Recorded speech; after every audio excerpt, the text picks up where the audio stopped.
अस्सलामुअलैकुम रहमतुल्लाहि व बरकातुहू। सबसे पहले तो रबीउल अव्वल शरीफ का महीना आप सब लोग को बहुत बहुत मुबारक हो।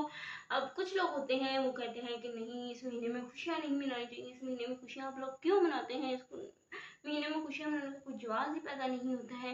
तो देखिए, जब हमारे प्यारे आका हज़रत मोहम्मद सल्लल्लाहु अलैहि वसल्लम इस दुनिया में तशरीफ लेके आए तो सबसे ज़्यादा बुरा किसको लगा, सबसे ज़्यादा तकलीफ किसको होगी, सबसे ज़्यादा जो पीटना किसने स्टार्ट कर दिया था, वो था अबलीस, जिसको सबसे ज्यादा दुख हुआ था। उसने जाकर पीटना शुरू कर दिया, ये क्या हो गया, ये क्या हो गया। तो अब जो लोग कहते हैं कि खुशियां नहीं मनानी चाहिए, वो शैतान की पैरवी कर रहे हैं, अबलीस के पीछे चल रहे हैं।